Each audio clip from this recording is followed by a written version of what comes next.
Alguien dijo, ¿cuántos le gustarían ser como el apóstol Pablo?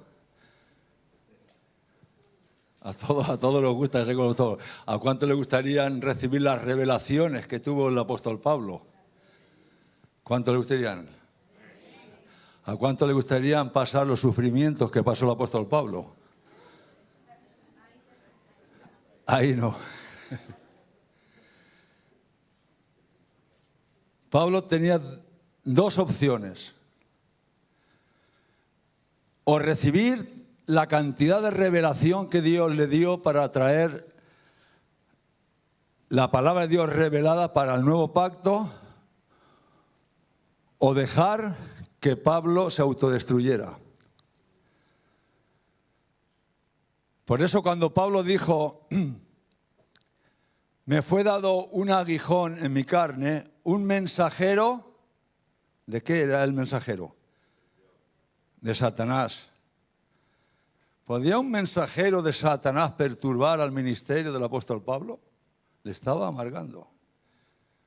Le estaba produciendo amargura. ¿Por qué? Porque Pablo decía que él se gozaba en las tribulaciones, se gozaba en las persecuciones, se gozaba en las cárceles, se gozaba en todas las pruebas que estaba pasando, pero en el tema donde este mensajero de Satanás estaba tratando con el apóstol Pablo no le gustaba, porque dice, 3 veces he rogado al Señor que lo quite de mí, y el Señor sabe lo que me ha dicho, no te lo quito, Pablito. Porque si yo quito este aguijón de tu vida, te autodestruirás, o te tendré que quitar las revelaciones, y te he puesto para que recibas revelaciones del cielo para edificar la iglesia. Y tienes que pasar por pruebas, por tribulaciones, por circunstancias difíciles para que no tu cabeza se crea que es algo, no siendo nada, porque la gloria solo pertenece a Jesús. Por eso dice, me fue dado un aguijón para que no me exaltase. Y fíjate qué casualidad. El rey Saúl había un espíritu que le perturbaba. ¿No? ¿Dice eso? Sí, ¿verdad? El rey Saúl es un espíritu que te perturba. A Saulo hay un espíritu que le perturba. El rey Saúl era de la tribu de Benjamín. Y Pablo era de la tribu de Benjamín. Hay un paralelismo que a veces Dios tiene que permitir que vengan, aun el diablo, vengan los espíritus a perturbar nuestras vidas, porque Dios tiene un plan que no nos lo puede explicar porque no lo entenderíamos. Y lo que yo hago ahora, dijo el Señor, tú no lo entiendes, mas lo entenderás más adelante. Esto es una pequeña introducción. Vamos al mensaje. Vamos a leer, hermana, ponnos los textos. Me mostró al sumo sacerdote Josué, el cual estaba delante del ángel de Jehová, y Satanás estaba a su mano derecha para acusarle. Y dijo Jehová a Satanás, Jehová te reprenda, oh Satanás, Jehová que ha escogido a Jerusalén te reprenda. ¿No es este un tizón arrebatado del incendio? Y Josué estaba, ¿cómo estaba Josué? Con vestiduras viles. En el hebreo, las vestiduras viles significa vestiduras llenas de estiércol o excremento. Eso es lo que significa viles en el hebreo. Y estaba delante del ángel. Y habló el ángel y mandó a los que estaban delante de él diciendo, quitadle esas vestiduras viles. Y a él le dijo, mira, he quitado de ti tu pecado y te he hecho vestir de ropas de gala. Después dijo, pongan mitra limpia sobre su cabeza, y pusieron una mitra limpia sobre su cabeza y le vistieron las ropas, y el ángel de Jehová estaba en pie. Y el ángel de Jehová amonestó a Josué diciendo, así dice Jehová de los ejércitos, si anduvieres por mis caminos y si guardares mis ordenanzas, también tú gobernarás mi casa, también guardarás mis atrios, y entre estos que están aquí te daré lugar. Hasta aquí. Gloria a Dios. Ageo y Zacarías eran dos profetas que estuvieron en el exilio en Babilonia también. Y Ageo, el profeta, recibió una palabra profética en Egeo que habla trayendo un mensaje que el tema central era el templo, la edificación del templo. El pueblo había salido de Babilonia y a causa de los enemigos el pueblo había entrado en desánimo y habían dejado de reedificar el templo. Y pasaron como 14 o 17 años donde Dios mandó al profeta diciendo, examinad bien vuestros caminos. Y empieza a decirles, sembráis mucho, recogéis poco, he llamado a la sequía, no hay fruto, no hay nada. ¿Todo esto por qué? Porque cada uno va a su propia casa, y mi casa, que es el plan que yo tengo de edificarla y de levantarla, no estáis ninguno edificando mi casa, por eso se cerró los cielos sobre vosotros. El desánimo les había producido un espíritu pobre. Y Dios mandó a Ageo para animar al pueblo, y la primera cosa que hizo es que dijo Dios, ahora animaos pueblos todos, reedificad la casa y yo pondré mi voluntad en ella. Y la gloria postrera de esta casa va a ser mayor que la primera. Y dice que despertó el espíritu de Josué y el espíritu de Zorobabel, dice, y el espíritu y todo el resto del pueblo. El espíritu del pueblo estaba dormido por causa del desánimo, por causa de la opresión del enemigo. Y Dios, el mensaje que manda a Ageo es para reedificar el templo. Pero Zacarías escribe, aquí donde hemos leído Zacarías capítulo 3, del 1 al 7 hemos leído que dice Zacarías, y me mostró el Señor, me mostró el ángel al sumo sacerdote Zacarías, que estaba delante de la presencia de Dios. Y Satanás estaba a la mano derecha del sacerdote, del sumo sacerdote, para acusarle, para derribar el ministerio que este hombre llevaba. Y dice el Señor, Jehová te reprenda, oh Satanás. ¿No es este un tizón arrebatado del incendio? Ahora, un carbón, una madera arrebatada del incendio, dice, ha sido arrebatada antes de ser consumido. ¿Cómo estaba, según esta visión, el sumo sacerdote Zacarías? Estaba en una situación de fuego, una situación donde su vida se consumía. Era una situación donde llegaba a los límites, como Dios muchas veces permite las pruebas a los límites, que es la única manera que Dios tiene de hacer algo nuevo. Hacer que el grano caiga a la tierra, que el grano muere, el grano se transforma, se pudre, pasa el tiempo de muerte y luego echa fruto, y fruto en abundancia. Este es un tizón, habla de tizón, ya si era madera dejó de ser madera, había cambiado ya el tema. Es un tizón arrebatado del incendio. Ahora, digo yo, ¿por qué Satanás se centró con Zacarías? Perdón, con Josué. ¿Por qué no se centró con Ezequiel, que también era sacerdote? ¿Por qué no se centró con Esdras, que también era sacerdote? ¿Por qué no se centró con otros que también eran sacerdotes en Babilonia? ¿Por qué? Porque Satanás busca a los ungidos, a aquellos que Dios pone para derribar al ungido, y dice la palabra de Dios que heriré al pastor y las ovejas serán dispersadas. Dios tenía un plan, levantar el templo, pero había puesto al primer sumo sacerdote del nuevo templo reedificado, era Josué, hijo de Josadac, el sumo sacerdote.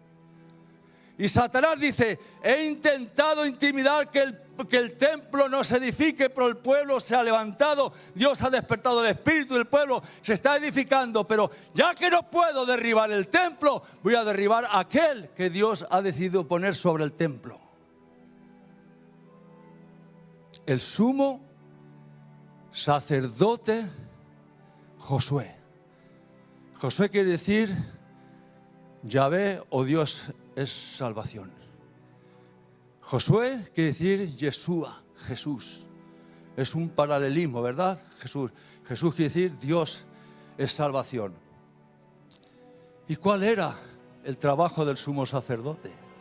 El que tenía el control del templo, el que llevaba todas las ordenanzas del templo, el que juntamente con sacerdotes hacían ofrendas en el lugar santo. Pero había una circunstancia, había una situación que solo podía hacerlo el sumo sacerdote. Y es que era el único que podía entrar en el lugar, no santo, el santo entraban los sacerdotes, pero en el lugar santísimo solo podía entrar el sumo sacerdote una vez al año, no sin sangre, con sangre al lugar santísimo, presentarse delante de Dios para interceder por los pecados del pueblo y por los pecados de sí mismo, del sumo sacerdote. Entonces Satanás dice, este es el que Dios ha puesto, ¿qué más da que gobierne este? O que gobierne Ezequiel, que es un gran profeta y un gran sacerdote. ¿Qué más da? Satanás quiere que gobierne quien sea, menos el que Dios quiere que gobierne.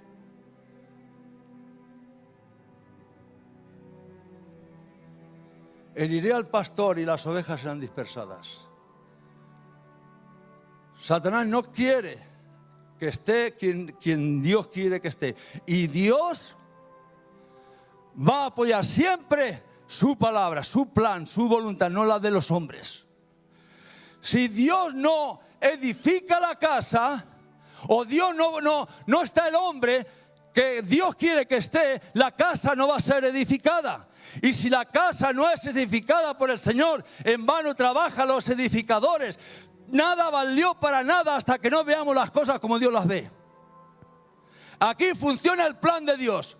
Quizás hay pastores, apóstoles que no son de nuestro agrado, que no tienen la capacidad que yo creo, o lo que no, a mí no me importa eso. Dios pone y Dios va a bendecir lo que Él pone, no lo que los hombres quieran. Pablo dijo, si yo todavía agradara a los hombres, no sería siervo de Jesucristo. Eso dijo Pablo. Ahora, ¿qué pasa? Está el hombre que Dios quiere que esté. Este se va a meter en el lugar santísimo. Va a meter aquí la sangre. Va a conseguir el perdón de pecados para el pueblo. El pueblo va a ser perdonado. La maldad va a ser quitada. El pecado va a ser limpiado. El pueblo va a seguir caminando. El pueblo va a glorificar a Dios. El pueblo va a estar siempre en victoria. Y yo no quiero, diría Satanás, que el pueblo ande en victoria. Que este que es el sumo sacerdote va a ser derribado. Tengo un plan para derribarlo, y por eso Dios dice, este es un tizón arrebatado del incendio. Es mi plan, es mi propósito. Josué es mi propósito. No es Zacarías, no es Ezequiel, no es Edra, no es Nehemías, no es nadie. Es el sumo sacerdote Josué, el que Dios ha puesto.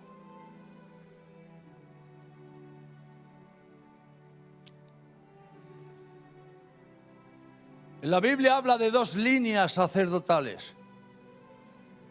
Una, la línea de Leví, la línea de Aarón, y otra, la línea de Melquisedec. ¿Habéis oído las dos líneas? La línea de Melquisedec y la línea de Aarón. La línea de Aarón es un ministerio que fue temporal y que fracasó. Y la línea de Melquisedec es una línea eterna y perfecta. Vamos a leer unos versículos en Hebreos.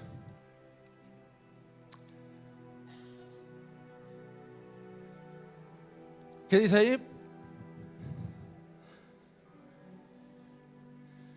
Pues nada, perfección. Ahora, hay en el versículo 12, tira por favor al versículo 12, que vamos a ver algo interesante. Y no por sangre de machos cabríos ni de becerros, sino por su propia sangre. No hablo de del 7:12. ¿Puedes ponerme el 7:12, por favor?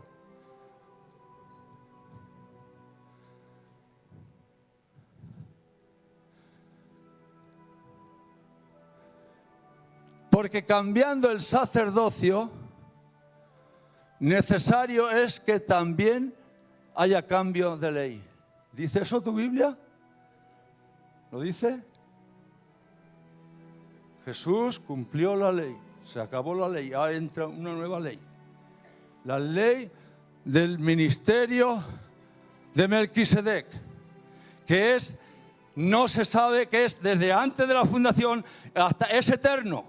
Y salió el sumo sacerdote Melquisedec, rey, sacerdote del Dios Altísimo, rey de Salem, al cual Abraham le entregó diezmos de los botines de lo que había conquistado a este hombre. Y este sacerdote le entregó pan y vino. ¿De qué habla el pan y el vino? Del ministerio del nuevo pacto y que procede de Melquisedec. Vamos ahora a los otros versículos. El 9 dice, pues nada perfeccionó la ley y de la introducción de una mejor esperanza por la cual nos acercamos a Dios. Y esto no fue hecho sin juramento, porque los otros ciertamente sin juramento fueron hechos sacerdotes, pero este con el juramento del que él dijo, juró el Señor y no se arrepentirá. Tú eres, hablando de Cristo, eres sacerdote para siempre, según el orden de Melquisedec. ¿Es hasta ahí? Pues pasamos al 25. Y no para ofrecerse muchas veces como entra el sumo sacerdote en el lugar santísimo cada año con, ¿cómo? Sangre ajena, ¿vale? Su propia sangre no valía. Sangre ajena. ¿Seguimos? Y no por machos, cabríos, ni de becerros, sino por su propia sangre entró una vez para siempre en el lugar santísimo, habiendo obtenido eterna redención. Este está hablando de Cristo. Vemos que el sacerdocio arónico, hemos dicho que la ley nada pudo conseguir. Por eso el apóstol Pedro dice que pues ni aun nosotros ni nuestros padres no hemos podido llevar este yugo que han puesto sobre nosotros en cuanto a la ley hablando. Dice, sino que hemos entendido que por la gracia de nuestro Señor Jesucristo seremos salvos igualmente que ellos, ¿verdad? Por la sangre de Jesucristo seremos salvos. Y aquí dice que el sumo sacerdote entraba al lugar santísimo con sangre ajena. Su sangre no valía. Con sangre ajena, y la sangre ajena no podía quitar los pecados. Lo único que conseguía era tapar los pecados para que Dios no los viera. La sangre ajena tapaba los pecados. Por eso dice la palabra, y yo veré la sangre y no dejaré que el destructor entre a destruir, ¿verdad? Ahora, este sumo sacerdote Melquisedec entró en el lugar santísimo. ¿Cómo entró? Que presentó su propia sangre, la suya. ¿Por qué? Porque Él es el Cordero de Dios. Él es la sangre sagrada, la sangre pura. Esa sangre es el requisito que tenía Dios para poder redimir al hombre. Comprar al hombre con la sangre de Jesús. Y esa es la sangre que Jesús entró dentro del lugar santísimo a encontrarse por Dios, a encontrarse con el Padre y traer el precio del rescate de tu vida y de la mía. Y el ministerio de Melquisedec no lleva sangre ajena. El ministerio de Melquisedec lleva su propia sangre. Ahora voy a decir, nosotros, los que hemos nacido de nuevo, los que somos hijos de Dios, venimos del linaje del sacerdocio de Melquisedec. ¿Puede ser o...? Dios mío. Venimos del sacerdocio de Melquisedec. El apóstol Pedro dice, vosotros sois linaje escogido. ¿Qué dice? Real real sacerdocio, reyes y sacerdotes. Apocalipsis capítulo 1 dice, y Él nos hizo para Dios su Padre reyes y sacerdotes. Nos hizo Él, nos hizo sacerdotes. Entonces el sumo sacerdote ha hecho sacerdotes a la iglesia. Por eso la Biblia dice, que el que quiera venir en pos de mí, tome su cruz cada día. Es tu propio sacrificio el que Dios demanda. No quiere ya sangre de animales ajenos ni que otros paguen. Ahora tú eres redimido, eres real sacerdocio. Ahora tú vas a ser 3 cosas. Somos el templo de Dios, somos sacerdotes de Dios y somos animales del sacrificio delante de Dios. Por eso el apóstol Pablo dice, cada día muero y con Cristo estoy juntamente crucificado. ¿Por qué? Porque yo soy animal de sacrificio. Romanos 12:1 dice, vosotros, dice, os ruego por las misericordias de Jesucristo que presentéis vuestros cuerpos, los cuerpos del sacrificio, en sacrificio vivo, santo, agradable a Dios, que es vuestro culto racional, vuestro cuerpo en sacrificio vivo. Así es que, queridos hermanos, somos sacerdotes y reyes del linaje del sumo sacerdote Melquisedec, que es una figura de Cristo. Nos hizo reyes y sacerdotes. El Melquisedec es rey de Salem, era rey y dice que era sumo sacerdote del Dios Altísimo. Y le ofreció a Abraham el pan y el vino, el sacrificio.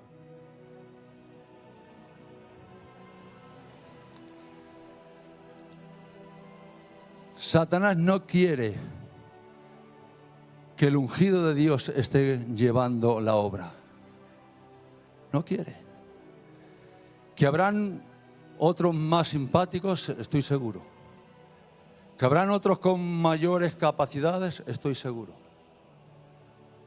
Pero si Dios dice, va a gobernar esta persona que no le gusta a nadie, me gusta a mí.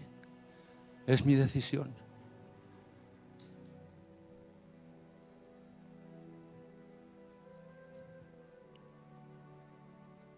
No sé si voy a contarlo. De mucho tiempo llevas un proceso fuerte. Y en los últimos días los procesos se han agregado más fuertes. Problemas en mi casa, problemas con mi mujer con enfermedad, problemas con mis hijos de muchas índoles, problemas yo mismo, como mi ministerio.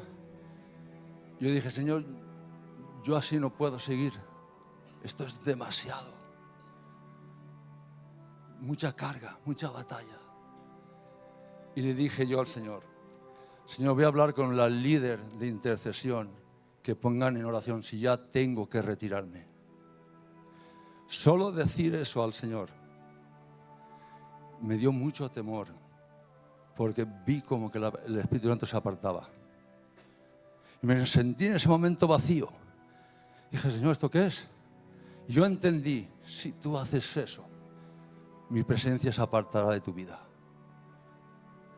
Y dije, Señor, era solamente tantear el asunto. Y aquí cuando digo, ¿por qué? Dios respalda lo que Él pone. Y uno no tiene que pegar patadas a las puertas para forzar ni obligar, que lo haga Dios. Así dice el Señor a Zorobabel. Zorobabel le mostró una visión a Zacarías de una corona de oro. Y dijo, esta es para mi siervo Josué, va a reinar. No es con fuerza, no es con ejército, tenemos que aprenderlo, tenemos que saber que es por el poder del Espíritu Santo, que es por el poder de Dios. Y tenemos que aprender a confiar en Dios, a esperar en Dios. Dios, Él nos pone, Él nos quita, Él hace todo, es el que gobierna, es Él. No gobierna ni los hombres, ni nada, ni nadie. Él es el que gobierna.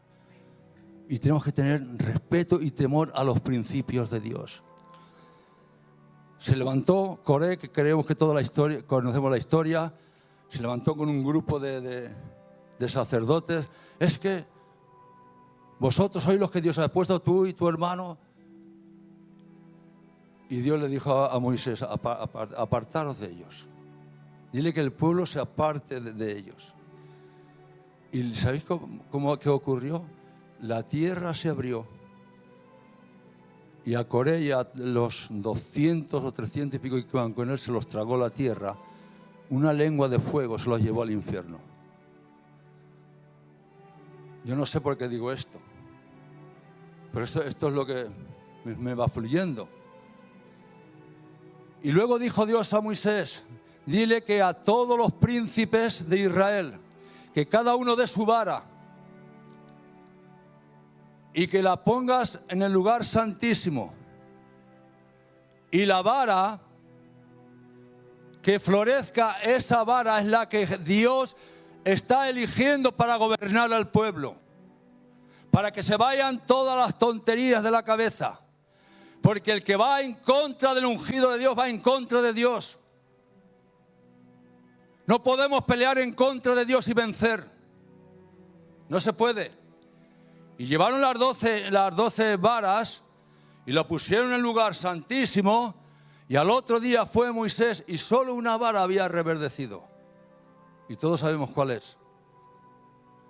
Y no solo había reverdecido, había echado brotes, había echado almendras. Y hay una traducción que dice, y echó almendras maduras.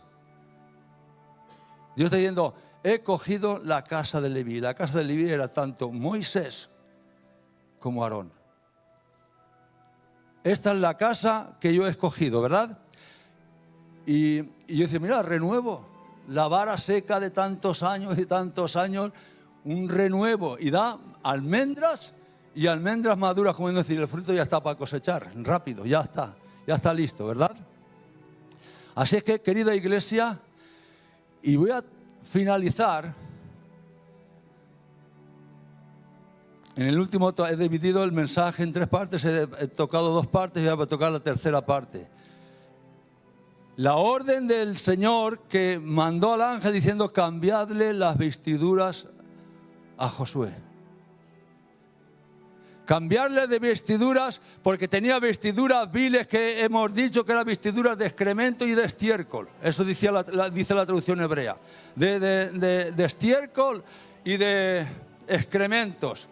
Quitadle esas vestiduras, ponedle vestiduras nuevas, ponedle el éfod nuevo, ponedle la capucha, no me sale el nombre, nueva, ponedle el letrerito que pone santidad a Jehová, ponedle eso de las piedras preciosas que simbolizaban a las 12 tribus de Israel, ponerle perfecto, porque yo lo levanto de nuevo y lo pongo en el ministerio para que ejerza sacrificio y haya gloria en mi casa, haya la voluntad de mi casa, haya el plan de Dios en mi casa, que haya mucha bendición para el pueblo, lo restaura.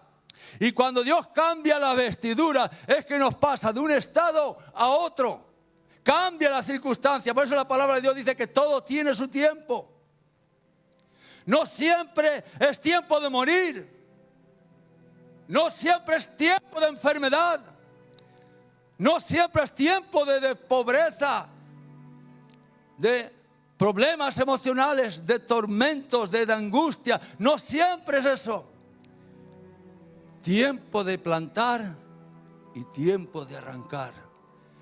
Tiempo de sembrar y tiempo de cosechar. No se puede sembrar y cosechar a la vez. No se puede. Tenemos que esperar los tiempos que vienen por sí solo a la mano. Pero terminando ese tiempo, tiempo de morir y tiempo de vivir y todo eso, hay un versículo, eso está en Eclesiastés capítulo 3, hay un versículo que dice, Dios hizo hermosas todas las cosas en su tiempo. Señor, a ver si comprendo un poco. ¿Todas las cosas las has hecho hermosas en su tiempo? Sí. Cuando yo muero, ¿es un tiempo hermoso delante de ti? Sí. Cuando yo estoy pasando por pruebas y dificultades, ¿esto es un tiempo hermoso delante de ti? Sí. Porque para que venga el vino nuevo, se tiene que terminar el vino viejo. Una cosa impide a la otra. Para que venga lo nuevo de Dios, tiene que morir lo viejo nuestro. Y es necesario que pasemos por tribulaciones y por angustias y por momentos difíciles para que venga lo nuevo de Dios. Josué, te pongo corona. Josué, vas a reinar.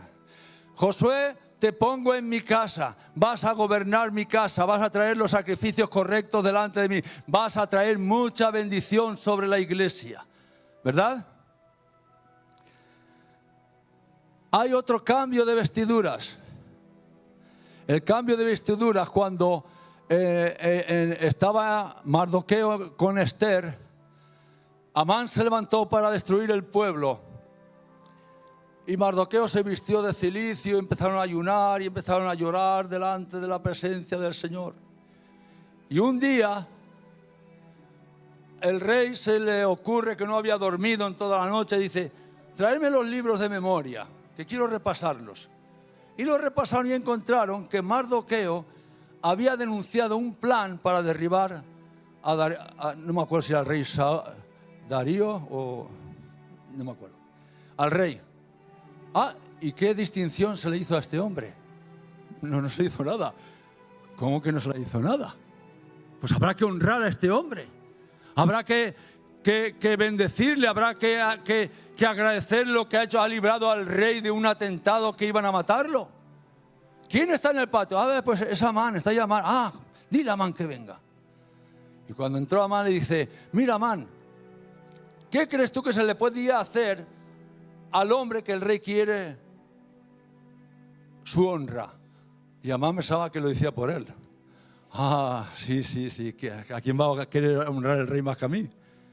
Pues que coja el caballo del rey, que coja a uno de los mejores príncipes del rey, que le ponga la vestidura del rey y que lo pasee por toda la tierra diciendo, este es el hombre a quien Dios quiere la honra para él. Y le dice el rey, Amán, haz así como has dicho con Mardoqueo el judío. Se le cayó el mundo encima. Le pusieron la ropa del rey, lo paseó. Eso fue como una especie de impartición. Pero luego cuando ya pasó eso, que lo pasearon y tal y que cual, que se levantó el pueblo ya para lo gordo, Amán fue ahorcado, se levantó guerra, el pueblo judío. Dice que Mardoqueo salió de la presencia del rey vestido con vestidos de gala del rey. Y con el caballo del rey salió y venció a todos los enemigos. ¿Por qué? Porque ha venido un cambio de vestiduras. Cuando viene Dios trae cambios de vestiduras. Las cosas viejas las quita, los pecados los quita, las heridas las sana, restaura todo. Viene bendición, iglesia, viene un cambio de vestiduras para la iglesia. Eso fue una cosa que el Señor me pegó una flama así. Viene un cambio de bendición para la iglesia. Yo no sé cada uno lo que ha pasado, los momentos difíciles que ha pasado. No lo sé. Viene cambio de vestiduras. El hijo pródigo se fue de la casa bien vestido y con dinero y con todo eso. Y al final dice que si malgastó el dinero viviendo perdidamente, se quedó arruinado. Tenía solo las ropas que tenía, no le daban algarrobas ni de los cerdos para que los comiera.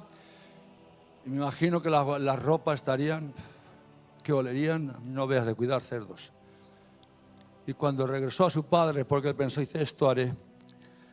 Iré a la casa de mi padre, le diré, Padre, he pecado contra el cielo y contra ti. No me trates como a uno de tus hijos, trátame como a uno de tus jornaleros, porque un jornalero en la casa de mi padre está mejor que yo como esclavo aquí en esta tierra. Y él decía, para mí es toda una aspiración ser un jornalero en la casa de mi padre. Y cuando fue, el padre lo vio de lejos, fue y lo abrazó con todo lo que olía a ese chico. Y él le dijo, Padre, he pecado contra el cielo y contra ti. No soy digno de que seas tu hijo, hazme como uno de tus jornaleros. Y yo me imagino al padre diciendo, hijo, si tú me llamas padre, no te puedo tratar como uno de mis jornaleros. Te voy a tratar como uno de mis herederos. Si me estás llamando padre, ¿qué padre hace que un hijo se ponga esclavizado o se ponga de siervo? Un padre quiere lo mejor para el hijo. Y dio la orden, sacadle el mejor vestido, no cualquier vestido, el mejor vestido. Le cambió las vestiduras viles, le cambió la vestidura de excrementos, le quitó las vestiduras de que olía tan mal a cerdo. Dios mío, no sé cómo cuidarán a los cerdos y por qué será así, pero os digo que huele mal. Y hay diferentes ejemplos de vestiduras, de cambios de vestiduras, pero voy a decir una muy significativa y termino. Cuando Jesús nació, Dios hecho hombre, cuando lo cogieron para juzgarlo ya de mayor, para ir a la cruz, dice la palabra de Dios que los romanos, los soldados, le quitaron los vestidos a Jesús. Le quitaron la túnica de Jesús. Y creo que era la túnica donde no la rompieron porque dicen que era de mucho valor. Le quitaron las ropas. Murió en la cruz, lo sepultaron con los lienzos normales de los sepulcros. Pero cuando resucitó, que María fue a ver dónde estaba el Señor y que no estaba el sepulcro, estaba abierto, dice que habían dos ángeles sentados, uno a los pies del lugar donde estaba, pues le habían quitado los romanos. ¿De dónde sacó el vestido? Un ángel enviado por Dios le trajo las vestiduras nuevas para entrar al infierno a vencer.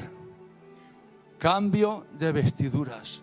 Jesús también fue cambiado las vestiduras porque Él entró y arrebató las llaves del infierno y de la muerte. Y entró con las vestiduras nuevas que Dios le dio. Le quitaron las vestiduras viejas, que no eran vestiduras malas delante de nuestros ojos. Pero esas vestiduras delante de Dios no tienen ningún significado. Las vestiduras correctas delante de Dios son las que Dios te da. He aquí que te doy vestiduras nuevas. Vestiduras del lino, simbolismo de santidad.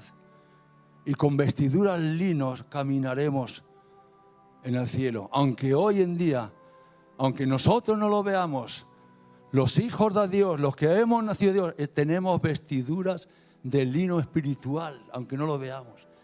Porque andamos en victoria. Cuando la Biblia diga que Dios nos hizo más que derrotados, entonces nuestras vestiduras no son correctas. Él nos hizo más que vencedores y nos da una vestidura que nos lleva de triunfo en triunfo, de victoria en victoria. Isaías dice, he dado una vestidura de salvación y un manto de justicia. Vestidura de salvación y manto de justicia. Hasta aquí, iglesia, el mensaje.